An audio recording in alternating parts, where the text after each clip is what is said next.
And I discovered that all the people I had worked with, I had served in my life. I have worked in church capacity as leader or as a young boy serving in ministry choir, growing up all my life. None of them fit as my father, except one.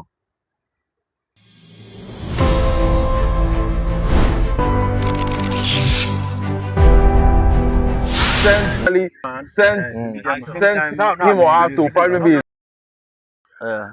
You know, they say if purpose is not known, abuse is inevitable. My name is Obus Zali. I talk and I sing for a living. I'm not there alone. No, I'm here with the song. DASON.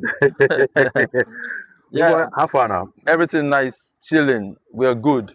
So recently I've been seeing you I know online. you want to ask Yes, questions. now online. Everything about you is honor this, honor that, honor this, honor that, honor that. So basically, I beg, let us know within the concerning the honor stuff. It's serious. About. It's very serious. Something very serious. I recently, you know, I wrote a song. Of course, I get Abba. You featured there. Fantastic, great job. And after the song, I started thinking deep. I started studying, and there was one night I had a dream. And when I say that I dreamt, and the Lord said, people will be wondering, you know, dreams, God can speak to you through dreams. You know, and in that dream, I had a clear picture of my dad, my late dad, and certain things that happened in his life. I was wondering, I said, So when I woke up, I called my elder brother, and I asked him some of these questions, and he started telling me the same things, you know, that were revealed in my dream. Okay. Oh boy. He didn't know that I got those revelations from the dream. So by the end of the day, you know, I found closure. So I started studying more in scriptures. And it dawned on me. I'm telling you why I wrote I Get Abba now. Okay. And it dawned on me that when the scripture says you have many mentors, but one father, it's true. It's trying to pick it back to the scriptural perspective. That even the biological structure is from the scriptural perspective. And there is another place again in Matthew 23 again I looked at, and he said Jesus himself was talking before they crucified him. He said, you should call nobody father. Okay. He said it's only God that you should call father. I said these are strong words from Jesus. If you read up Matthew 23, strong words from Jesus. He said there is only one teacher and only one father. That means no call anybody rabbi. Now I know people will explain that that's not what he meant, but I be layman. No call anybody father. No me say I no get fathers or mentors or people who are father figures all over my life. But he said you have one father. He was not even pointing to himself. He was pointing to God the Father. You understand now? Even if he's the one, he's not even pointing to himself. You get now? So I started thinking about this, and I started looking at who is a father really. The scripture came alive, my brother. It came alive. And I discovered that, okay, can I apply these definitions of fatherhood to myself? Oh boy. Oh boy. You don't talk about father now. So let me tell you one thing. I know say you don't plan to question me. You have serious plans. So I now discovered that this is deep. And I discovered that for me to know who my real father, not my biological father now. Okay. That is who I call father indeed. A father must be concerned about your life, like the prodigal father. Your welfare. The prodigal son. Yes. He will be concerned financially, physically, morally, any rally. You understand now? And I discovered that all the people I had worked with, I had served in my life. I have worked in church capacity as leader or as a young boy serving in ministry choir, growing up all my life. None of them fit as my father, except one. And for the sake of no hatred and anger, I don't want people to hate him. Okay. But one, I visited him last year. Okay. And I had to let him know what had been happening. That this is, you know, it's really, really, it's massive. So that's when I realized that yes, I have a father. Okay. I have a father, and he get why. Okay, so there's this statistics about fatherhood. Let me just quickly read it. It says, fatherhood, why we must be concerned in Nigeria about, why we must be concerned in Nigeria. About 1 in 4 children are born without a biological father figure, with a paternity exclusion rate of 25%, as reported by Smart DNA in 2025. This means that 1 out of every 4 presumed father tested is not the biological father of the child. The implication is potential traumatic foundation. Now, I want you to tell us, Yeah, I can relate are to there that. disadvantages or dangers I would say in yes. this statistics? That's one I would say yes, and I would say no. Okay. Yes, if they cannot put their acts together. Okay. Because this is heavy. It's not you for bringing this up. No. This is research now. Okay. I would say yes, and I would say no. Yes and no. No, I say yes if they can put their acts together, and I will tell you what I mean by that. And no if they don't. Like I said, my father, I didn't know much about my father. Well, between 6 and 7, my father had finished his role in my life. What I mean by that, that he's more of a surrogate dad. Okay. He was not really a bad man. I think we have done something about father's honor challenge. Memories of my father, and I shared that those 2 memories are the most outstanding memories I had of my father. I never had any picture of a bad guy. You understand now?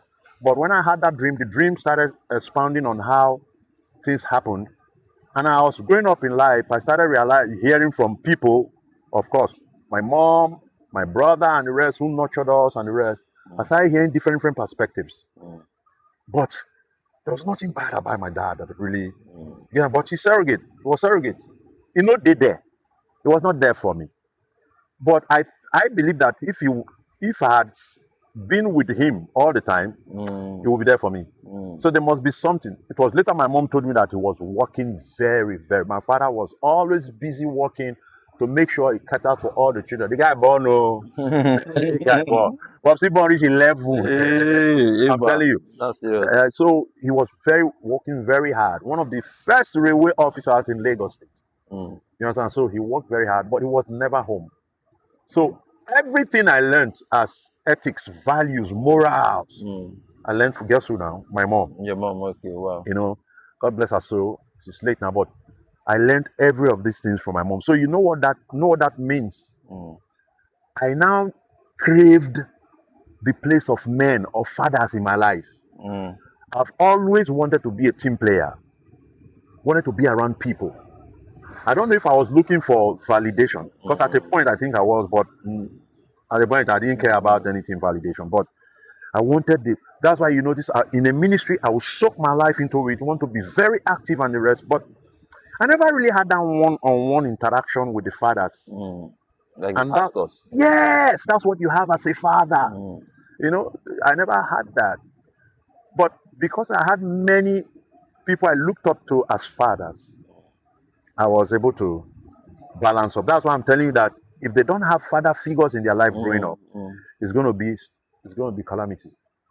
Okay, so what is your advice for people that are probably maybe in your shoes that are without father figures now? People who didn't grow up with the father figure. Fathers. What would your advice be to them? In this project, this music project, a campaign we're running for the whole of our rest of our life. But there's a book that we are also putting together. We call the Abba's Honor. Abba's Honor. Why you should be concerned? Because if you are not a good child, you are likely not going to be a good father. You might be a shipwreck. Study the leadership we have in our lives, whether social, secular, spiritual, I don't care what you want to call it. Study them. You find out that there was a missing link between the place of a father bringing them to that knighthood. In the British setting, you see this knighthood. The concept of knighthood is to make boys men, and men that can be honorable in society. What I would advise for every young guy is look for somebody who is a mentor indeed, that you can call a father. I know you have a word you told me about the father, that the father is not just somebody who leads you to Christ. but somebody who feeds you. You really get understanding from that person. Okay. And when you are in problem, you can run back to that person. A father is somebody you are naked before and you're not ashamed. I always tell guys that if you want to get married, any girl you meet, take the girl to anybody, tell the girl that if I vex for you, if I'm angry with you, and there is nobody you can run to that will listen to, don't marry me. I'm even telling you, don't marry that kind of person. Because there must be somebody that calms the person. Yes, I don't believe that fathers are more worthier than children. Jesus himself said, greater works. So he did. You understand now? And my wife was talking about Abraham did something surpassing the other generation. The next one did something. Then Jesus, then Apostle Paul, his handkerchief was. You understand? You know, so you need to have somebody in your life. You can have many mentors. My definition of mentors, why I say have a father and mentors. Mentors, they don't need you. Yeah, you're the one that needs them. You are the one that need mentors. You understand? And you can have them from books. So read their books and the rest. You want to appreciate them, go and appreciate them. But if you think they will come and help you, how's your family? How's your wife? How's your child? How's your brother? How's your sister? You're on a long thing according to the So have a father, somebody who can sit down with you and ask you some of the difficult questions. And when you are angry, you go, but you will still come back. You understand now? Somebody you don't intimidate. It's not because it's your father, because you want to give him money or you want to find new levels. You know, Daddy, I want to come and submit to you. They give you 50,000 or 500 million, and it's not able to question you. You understand that kind of thing? So find somebody you can submit to, somebody that truly cares about your health, your mental status, your spiritual status, your life, what you study, how you live, how you talk. He will tell you. He will tell you. He will be concerned emotionally, spiritually. You get? So find that kind of person, and believe you me, there are. I know we are lacking fathers and leaders. We are lacking. I'm telling you the truth. Read that Matthew chapter 23 from 1 to 21. You will know what Jesus said them. He said they are blood of vipers. Okay. So you collect money, and you forget. You understand? Yeah. Okay, so all this now led you to write the song Abba. Yes, because I realized that I survived because I stuck to Jesus. I survived because I stuck to God. My story is heavy, but I survived because I stuck to God. There is nobody in this life, pastor, whoever, that will say, I made Obus. No. When we needed it most, everybody turned their backs on us. That's another story. But they had taught me from teachings, afar, sitting in the congregation, watching my other brothers serving, and I have learned so many things, what not to do. And they have subconsciously, unconsciously instilled in me that if everything fails, don't go back to culture, go back to God. Or if everything fails, make God your culture. So I stuck to God. Most of my songs were written like that. This is me. I don't have no father, no other God. I don't have no other. All those songs, you can see them online when you go. Obus Zali, just go there, you check them. So when I discovered that, whoa, so I'm alive because I asked God, I have a right to live. After losing everything, I have right to love. And I choose to love again and to live again. When I realized that my existence and my survival, I'm living on borrowed time, owned by God, I knew that I get Abba. So that's how. And when we were doing the rap and everything, you see how we were battling in the studio with Onye Beats. You know, shout out to Onye Beats. God bless you. You know, we were battling with it, even when we were shooting the video. That stubborn guy, Richard.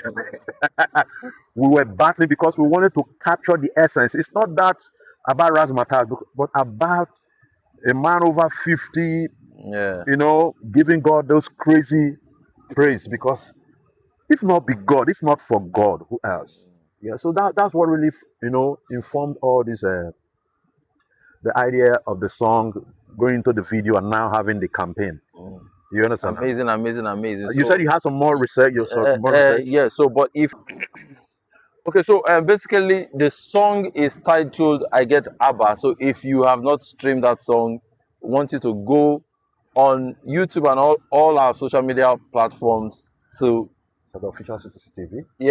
official CTC TV Yeah. and all our other social media platform and stream the song "I Get Abba" Obuzale featuring the son. Really send him or her to probably be in school or something or something. Yeah. Yes, Yeah. but now The church should still now pay